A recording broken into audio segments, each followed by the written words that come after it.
or since we talked so much about animals earlier, why don't we start off with some casual? Only casual is going to ruin Finding Nemo with science because he can. So, chat, are you prepared to have your childhoods ruined? I believe it is childhood destruction time, a la casual. Are we ready? Let's go. Remember that time Disney made a kids movie where a man's wife and children get violently ripped off the census and his only remaining son is left physically disabled, only for that same son to get kidnapped by a trafficker, and now the father has to travel hundreds of miles across predator-populated hoods with only the help of a severely mentally handicapped woman. Yeah, Finding Nemo was crazy. I'm gonna destroy your favorite movie with science, and here's a challenge. Take a shot, or a hit, cause 420. Every time a main character should have become a chalk outline. Your grandkids will be in AA at the end. So it starts. I mean, this is the aquatic world here. I suspect that Nemo should have been food 5 seconds after he decided to go off and do his thing. You know? Ember Hollywood has been destroying our childhoods for decades, sadly. We are used to it. Cheer 100. Fair point. Fair point there. Starts with a barracuda clapping virtually Nemo's entire bloodline, and here's where we get our first problem. Barracuda don't eat clownfish or their eggs, but you know who do? Clownfish themselves. Clownfish have been known to spawn, kill, and eat their own eggs, so Nemo's mother would have been infinitely more of a threat to him than any barracuda could have been. Now, to be fair, if you ask the clownfish how they like their eggs, they'd probably say unfertilized, because those and damaged ones are the ones they'd usually eat, i.e. Actually, considering Nemo's egg was damaged, Merlin would have been the one to eat him. Oh! So the papa. So Nemo's papa would have eaten him. That's a little bit, that's equally as terrifying. The ones that wouldn't make it anyway. But that goes against my narrative, so I'm gonna disregard it. The other elephant to address is how clownfish breed. Clownfish are sequential hermaphrodites, where every clownfish is born a male, and the biggest, most him male will transition into a female when the opportunity arises. Such an opportunity would be if a hypothetical barracuda took the alpha female on a dinner date with Batman's parents. That void would get filled by the biggest male clownfish in the area, and his spot would get filled by the second biggest male, and the two would proceed to mate with each other. And since the only Okay. Legitimate question right now.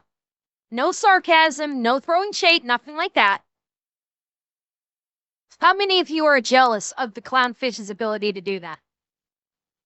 No sarcasm, no shade, no nothing. How many of you are legitimately jealous of the clownfish's ability to do that?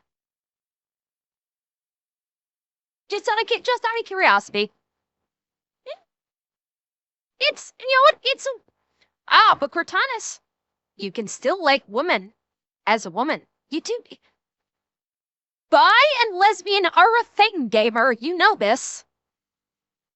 Okay. Leo, fair point. Very fair point. Very fair point on that one. That wanting to have control over it. It would either or. I'm just, okay. Not a question of can you do it at will, just a question of the possibility of it happening. Because I can almost guarantee you that every guy has at least had the curiosity of what would it be like? I know you are, Raze. Raze, I didn't need to ask you that question. I already know the answer. With every guy and every girl, okay, this applies to both sexes, has been curious of what it would be like as the other. Every single one. And if you say you don't, if you say you're not, you're a liar. Because there is at least a curiosity of what would it be like, even temporarily, like an hour or a couple hours. of what it would be like to experience the other sex's life for an hour or two. There has at least been a curiosity at some point.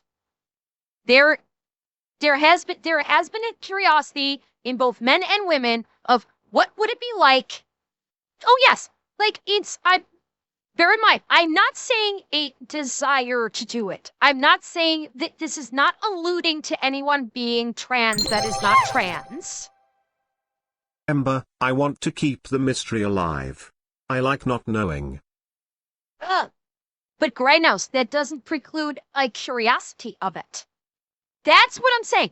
This is not saying that that everyone has wished they could be, but they have at least had a curiosity of what would it be like to experience life on the other side? What would it be like for a guy to experience having the physical characteristics of a woman? What would a woman wondering what it would feel like to have the physical characteristics of a man. There's always been a curiosity. And I'm not saying an overarching through all of your life, etc., etc. I'm saying that every person on the planet has at least had a curiosity about it at one point in their life. Well, Granos, I know, but you were still curious about it. That's what I'm saying. You were still curious about it. And that's what I'm saying. And like I said, and that's why my proclamation is every person on the face of the planet has been curious about what life would be like as the opposite gender. And if you say that it's not true, you're a liar. Or you're lying to yourself. Because everyone has had that moment in their lives at least once of, I wonder what it would be like. Believer, no. No, because they don't get any sensation in that. There's no tactile sensation. So, yeah, I was just kind of curious how many of you were actually going to admit it, because I know those of you that said no are liars. Clownfish we see in the entire movie are father and son. I'll let you fill in those dots. Clownfish aren't the only fish that switch teams. The Asian sheepshead wrasse does the same, but in reverse. They go from female to male. Although with a face for radio, you will not see them on a movie poster. If Nemo and Marlin having the worst form of family therapy wasn't bad enough, there's a good chance Nemo wasn't ever even alive. What if I told you Nemo means no one in Latin? Which means the movie title makes the theory that Marlin married Atashi suddenly gained legs. He also could have been named after Captain Nemo from— Wait. What was that last part he just said? Makes the theory that Marlin married Atashi suddenly gained legs. He also could have been named after Captain Nemo from 20,000 Leagues Under the Sea. But that goes against my narrative, so I'm gonna disregard it. It's easy for facts to get lost in favor of a better story, and if you don't know where to look, you'd have no— Yeah, Nick, I was trying to figure out what he was saying there. I couldn't really make it out what he was saying. Which means the movie title makes the theory that Marlin married Atashi suddenly gained legs. He also— Marlin married Atashi. What? I confused. Closed. Yeah, okay. I'll turn our closed captions. Yeah. in Latin, which means the movie title makes the theory that Marlin married Atashi suddenly gained legs. Marlin married Atashi. Oh, Revan, stop it. I don't know. I don't know. I don't get the reference. I don't. It makes it seem, I almost think like Marlin married a former guy? Like that Marlin's wife was one of these clownfish that basically changed sex, that swapped sex because of what was just being talked about with the clownfish. That's the only thing I can think of is that, Marlin, I mean, maybe it's alluding to like an allusion to like a trans joke, perhaps. That could be Grindhouse. It could be something with the Greek myth. So, Atashi can do illusion? Yeah. Okay. I don't know. It's like this one kind of went over my head. He also could have been named after Captain Nemo from 20 Lost in favor of a better story, and if you don't know where to look, you'd have no way of knowing. Like, you may have heard that the administration started putting tariffs on penguins. Now, personally, I think it's been time those business chickens ponied up. They've had it too good for too long. But I gotta pretend to be partial. So that's why I'm working with Ground News. Ground News is an app and website developed by a former NASA engineer who did not like the— Okay. I have been thinking about this, and yes, we're on an ad, but I still want to point out I've been thinking about this.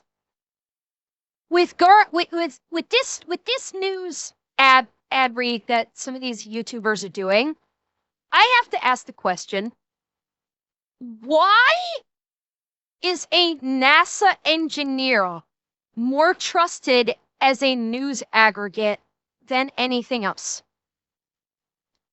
This is a NASA engineer whose whole lot in life was space travel. So why exactly should we trust her app just because she was a NASA engineer? Well, effectively speaking, Silver, this app that this Guardian News is a news aggregate. That's what it is. It is a news aggregate. Yeah, Riven, I mean, possibly, maybe, like, if it's referring to, like, the coding, okay. If that's what the reference to is to the coding, okay. But it's just, like, the whole thing of designed by NASA these days isn't quite the flex it used to be. The way she'd seen information be used as a weapon, and how news outlets tend to prey on their users' biases. And remember, if you think you're immune to bias, then you're exactly who they're looking for, but Ground News counters that by grabbing all the world's headlines in one place so you get the luxury of comparing coverage. There's no tunnel vision here. With Ground News, you can get the full picture and truly be informed. Like with the whole penguin taxation. Here you can see it was covered by 435 sources, and in terms of bias distribution, 36% were relatively center, with 40 and 24% left and right leaning respectively. You can also see that 82% of sources were marked as highly factual. Not too bad. And additionally, with the comparison feature, you can see that left literature mocked the policy for placing 10% imposts on islands only populated by penguins and pinnipeds, and right writers defended the tariffs, highlighting benefits and even a possible boon for the economy, as the overall tariffs have raised US duty imports to the highest seen in a century. And that's the great thing about Ground News. My penguin prejudice had me convinced this is true, in that it's the highest import taxes in a very long time. That was what I was saying that is true about. Not that it's a good thing. I was on the right side of history, but after looking deeper, I don't think this is about penguins at all. Also, the blind spot feature shifts your crosshairs to stories one side may have left out, such as climate change and non-native species making life veteran difficulty for native fish. So, if you're chronically online and would like Ground News in your toolkit, if you use my link, you'll get 40% off the same $5 a month Vantage plan I'm using. Make sure you go to groundnews.com/casualgeo or use the QR code on screen to subscribe. And until you do, I'm controlling the narrative now. Nemo's mom passed tense progeny, and his father's going Marlin to Marlene as soon as he gets off screen. Alright, so Nemo is going to school, and when we get there, we meet these guys. And I remember, as a kid, I was not sure what Pearl was. Well, she's a young flapjack octopus. They're remarkably adorable in real life. Problem is, if this were real life, she'd be a lot less cute. The flapjack can be found in depths as far down as 1,500 meters, or 100 meters short of a mile, or it's an octopus pancake. That is not as cute. Go back to this. This is cute. This is not cute. Like, not cute. I want cute back. Bring me back the cute picture. Or about 3.5 Empire State Buildings. And since this pink propeller hat can withstand crushing pressure, if she existed where Nemo could see her, she would be turned into disfigured mush. Think about how getting pulled out of their habitat turns a normal looking blobfish into a deflated, misshapen whale fetus. There's a whole course that got memed. Pearl being where the sun shines would reduce her to flamingo vomit. Also, at one point, Pearl says this about her arm. It's actually shorter than all my other tentacles. Well, octopus usually have one shorter arm called the hectocotylus, and its job is to deliver baby batter directly to the female, and in some species, it detaches for the female to swim off with like a Costco coitus card.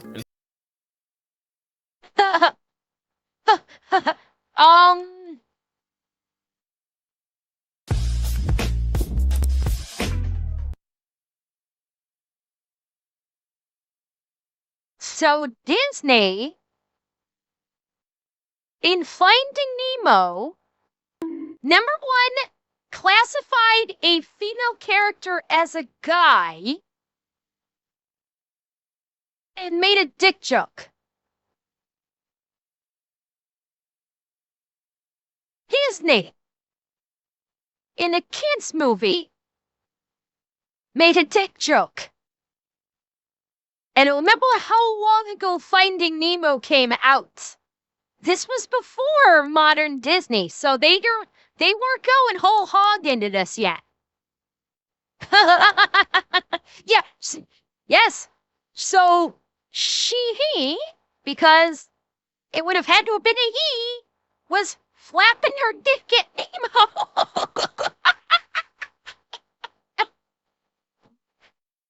Classic Disney? Bravo. Classic Disney. In fact, the bedroom arm might have a mind of its own, since it can swim to the female, and it's believed it can even sense danger. So two things, Pearl's not a girl, and that is an indecency charge. And that's not the last time we go down that road either. Now we're gonna ignore the fact that flapjacks don't actually have a hectocotylus, because that goes against my name. So after Nemo sees his first pink slip, we then meet Mr. Ray. Not to be confused with the op of the Irwins, because Steve wouldn't even want that. But also because Mr. Ray is a manta ray, non-venomous and completely harmless. Now I don't know if they did this on purpose, but they chose arguably the smartest fish in the ocean to be their teacher. Manta rays are considered the most intelligent, with the largest brain to body ratio of any fish. The overachieving aquatic placemat is apparently capable of problem solving and advanced communication. They're also self-aware, with more than one occasion of a manta ray checking itself out in a mirror, and they were even caught waving and blowing bubbles at their own reflection. And just for reference, that's not how they'd react to another manta. Some mantas have even been on record asking divers for help removing hooks, so yeah, makes sense this one would have a teaching degree. Anyway, Mr. Ray gives the kids a marine magic carpet ride through the reef. Stop, right there. As a kid, it used to drive me crazy that I didn't know what that was. Years later, I have the answer. It looks like an amoeba. Wait, that looks like an amoeba. Okay, I can't wait to find out what this really is. I have the answer. Spanish dancer. This Pacific pancake is a nudibranch, aka a type of giant sea slug, and a species known as a Spanish dancer, named after the flowing frills of a flamenco performer. It looks a lot like what SpongeBob got caught watching in 4K, and ironically, sponge is what they eat, and they'll actually steal their toxins for their own use. It's essentially cultural appropriation with poison. They also play for both sides, but unlike clownfish, they're born with both equipment. Now for how they use it, well, sometimes two slugs will donate nativity nectar to each other and head on their way. Some sea slugs have two penile appendages, one for delivering baby batter, and the other to stab their partner through the head to release a substance believed to brainwash the receiver into accepting their love juice while internally rejecting that of a rival. How do Spanish dancers? Okay, holy shit, this just went SAE real fucking quick. Holy fuck, when did this turn into a goddamn... Like, Snuff Hill. God damn, nature, you scary. Go fuck. Do it? I don't know. I honestly stopped looking because I can only read the words traumatic insemination so many times. Also in the movie, that specific dancer has a name. Canonically, it's Maria. Or I guess Mario.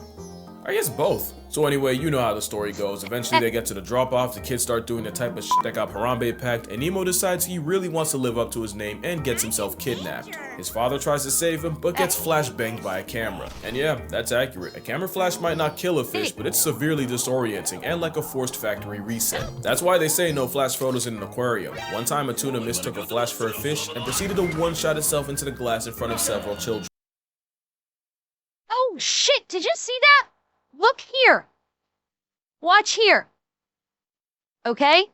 This is live fucking footage. Somebody did a snapshot. Watch here. One time a tuna mistook a flash for a fish and proceeded to one-shot itself into the glass in front of several children. So I take it back. I guess it could have murked Marlin if it made him split his skull in a piece of coral. A little while after that, we get to... Yeah, it came from lower. Yeah, right here. This guy. This guy right here. Da-na-na-na-na-na-na-na-na-na-na. Bam. Dead. Whoa. one-shot itself into the glass in front of several children. So I take it back, I guess it could have murked Marlin if it made him split his skull on a piece of coral. A little while after that, we get to Dory. She's a regal blue tang and a species of surgeonfish that gained a lot of clout from the movie. She's also venomous with a caudal spine that extends whenever the fish is stressed, meaning Dory has a built-in prison shiv. Not only can it cause severe pain and deep cuts, you're also liable to catch a nasty bacterial infection. That's why they're called surgeonfish, because they will cut you. Dory would also conceal carry a toxin called ciguatera, and poisoning can lead to migraines, trouble breathing, and hallucinations. So yeah, the beloved Disney character can be a real headache to deal with in real life, although to be fair, I've heard the same said about her voice actor. Not long after that, we meet Bruce, and considering he expeditiously kidnaps and essentially escorts them to an underwater white van, he might just be a predator in every sense. But when we see all three sharks, they swear by vegetarianism. We also see this guy. Remember him, he's gonna be important. Now there actually are vegetarian sharks. More than half of the bonnethead shark's diet is seagrass. And turns out whale sharks eat a massive amount of green. But considering we're talking about a great white, a hammerhead, and a mako, the only thing saving a clownfish and a blue tang is they're technically too small to even be worth the effort. Also, when Jaws cries about never knowing his father, it's because many sharks exhibit multiple paternity, where one litter can have several fathers. What the hell? Wait! Hold because up! many sharks exhibit multiple paternity. Okay, I have to wonder, are they actually attacking? Okay, this is mating. I was gonna say, what the fuck is going on here? Because they're not, like, tearing chunks out of each other, so what the fuck is going on? It's mating. Okay. I've seen crazier shit in the bedroom. Chat, let's be realistic. This is not the wildest fucking that we've ever seen. Not with the internet around. Where one litter can have several By the way, fathers. Shark Mommy's womb is like a baby batter bouillabaisse, where paternity is like a lottery system. That was really gross. I'm gonna tone it down. But yeah, Bruce has no way of knowing who his father is. But it could be worse. Baby sand tiger sharks will cannibalize their siblings while in utero, and we know that because one time a scientist tried to slide his hand inside a pregnant shark's nookie and almost got his finger bit off. Okay, so later on, Marlin and Dory decide to dive into God's blind spot. Now, ignoring the fact that the pressure should have popped their eyes out and pushed their organs out of their mouths, they nearly get sent to a Tupac concert by... Oh boy. Yeah. Anglerfish. Now, Roanoke Gaming's favorite fucking fish. If any of you guys watch Roanoke Gaming, you know his feelings regarding the anglerfish. They should be nuked from orbit. It's the only way to be fucking sure. Yes, he fucking ate the anglerfish. Now, fun fact, if you watch the credits, that anglerfish lives a vorophilic wet dream when it gets swallowed by the little anxiety guppy from earlier. Funny thing is, it'd be the other way around. Anglerfish can distend their jaws and stomach and swallow prey physically bigger than they are. They extend so far that it inspired one man to pleasure himself with a dead anglerfish's stomach, which promptly... Wait, what? I'm sorry, fucking what? Okay, chat, my apologies for the trauma you are about to receive. I need to fucking hear that again. Anglerfish can distend their jaws and stomach and swallow prey physically bigger than they are. They extend so far that it inspired one man to pleasure himself with a dead anglerfish's stomach, which...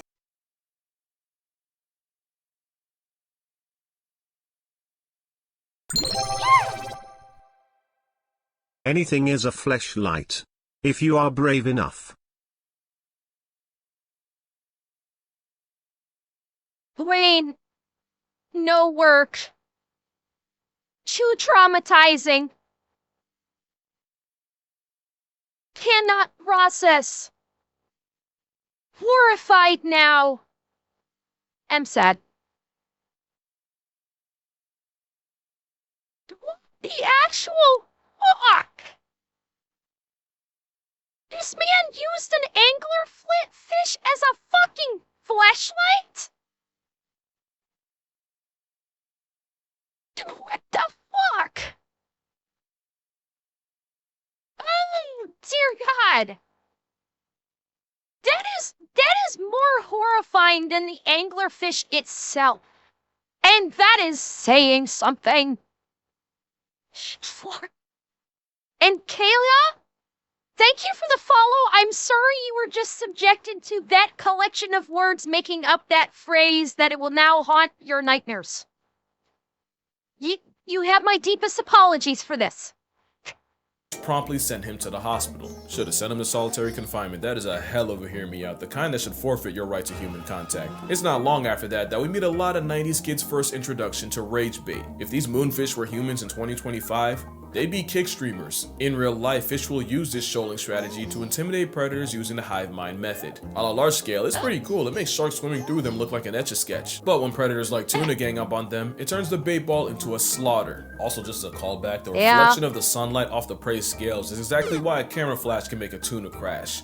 Out, that is. Now let's talk about Nemo, because Buddy would have really become a no one before he ever saw his dad. Let me tell you about osmosis. No.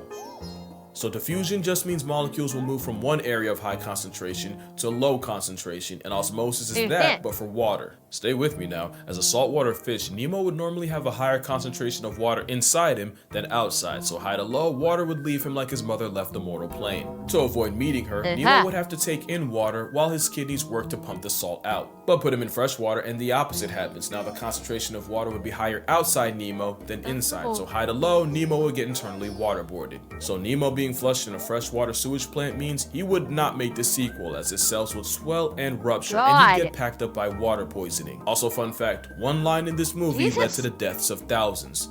You want to guess what it was? All drains lead to the ocean, kid.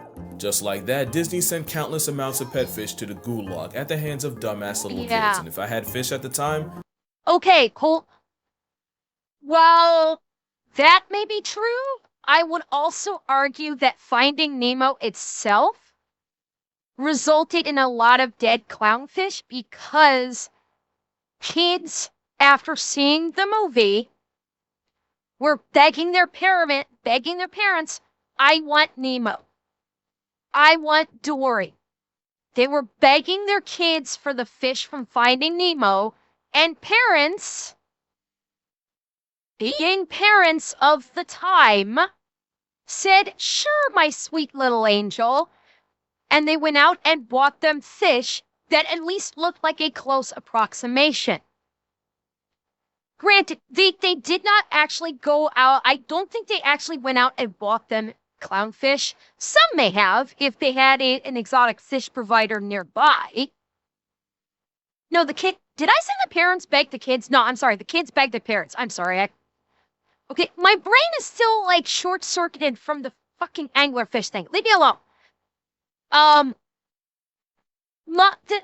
Maybe a couple of parents that had the money to afford a saltwater tank and actually had an exotic pet store that sold them nearby would have gotten actual clownfish. But my guess is they got, like, the closest replicas.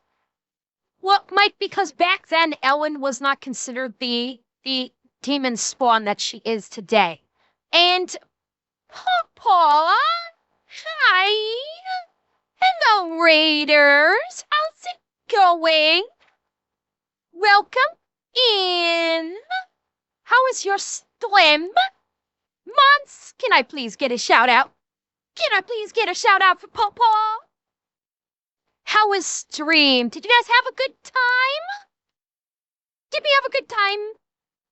I hope so. You guys got into us at close to the end here of we're doing a casual video about how basically Finding Nemo is actually a horror story.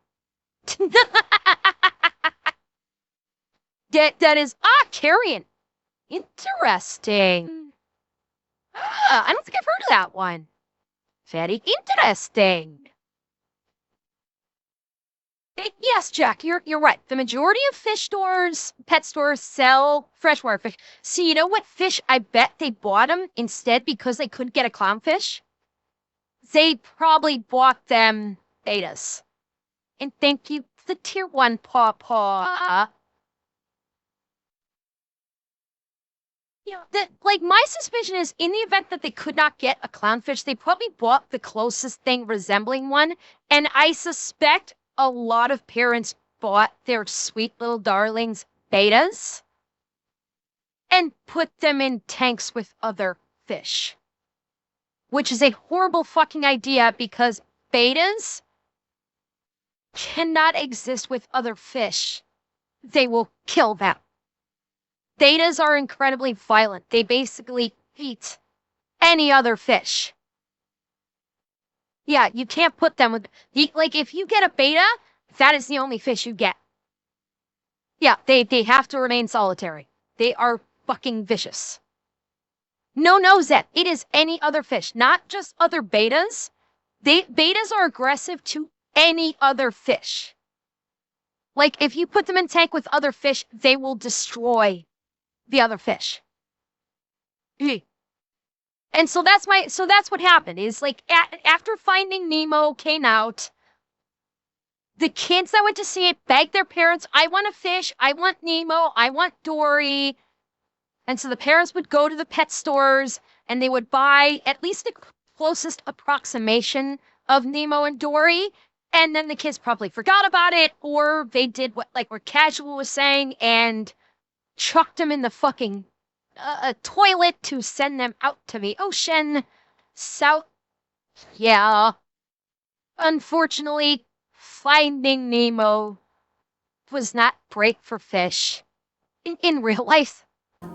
I would have been one of them. It also inspired children to set their goldfish free in the wild. Giant Goliath goldfish is why you do not do that. It's a bug-eyed invasive that's basically a nuke to the natural habitat. Now, I'm not blaming the movie for this, but their hands aren't clean. The irony is a movie about letting fish be turned a lot of wild fish into pets and a lot of pet fish into the wild. Anyway, back to the father. Eventually, they both get taken by a whale. And oh boy, there is a lot to unpack here. Stay with me now. That was a blue whale. Not only are they the biggest things alive ever, it takes so much energy for them to open their mouths. They only do it when they're guaranteed enough krill calories. Not only that, blue whales take in so much water in the process. We're talking 10,000 gallons or like 200 bathtubs. The effort it takes to carry all that means the blue whale can barely move. So yeah, Bluey would have been physically incapable of carrying them to Sydney.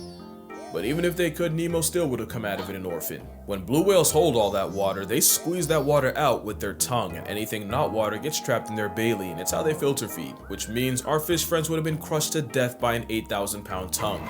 That's the weight of an elephant. Ouch. Also, it would have been physically impossible for the whale to shoot them off at Sydney, since the blue whale's mouth does not connect to its blowhole. Also, whales don't shoot water out of their blowholes. It's really just warm whale lung air meeting cool outside sea air with some mucus, and it smells like a tire factory married the final boss of tonsil stones. So if smell kills, they would have got a guess past the fish hell. But ignoring all that, eventually they trade one live Uber for another when a friendly pelican saves them from a flock of hungry seagulls. Seagulls are a feathery antichrist and the spawn of Satan.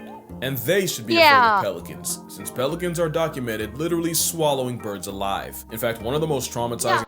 Like, pelicans? Fuck me sideways with these guys. These things will eat anything. Their diet is wide and varied. If it is meat-based, you are in a pelican's fucking stomach. They are not friendly. They will... I seem to recall that I think pelicans have actually tried to eat humans. Unsuccessfully. But I seem to recall there was a pelican actually chopped down on a human's arm and actually tried to eat it.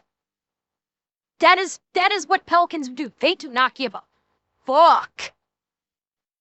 Be afraid. Be very, they'll eat dogs, they'll eat cats, the smaller gators, you saw they tried to eat a live chicken.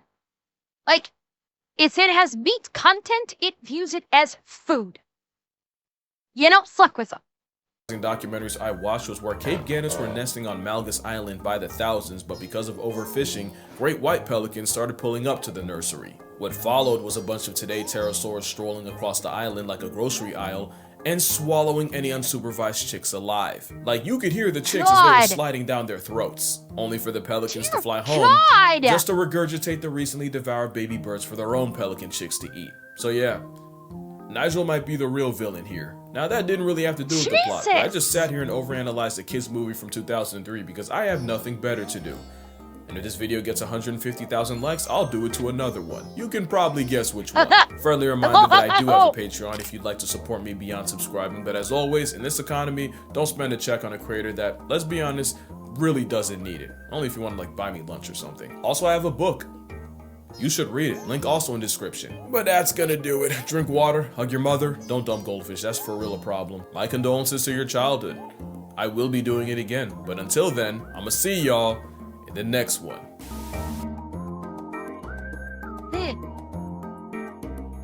Yeah.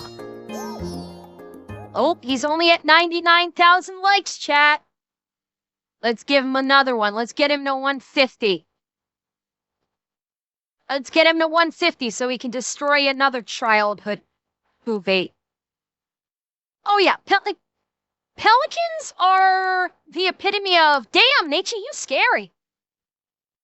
Seriously, they, pelican, who was it that said? Yeah, as Conga said, there is a reason why dinosaurs basically evolved from birds. Or why dinosaurs and birds are direct relations.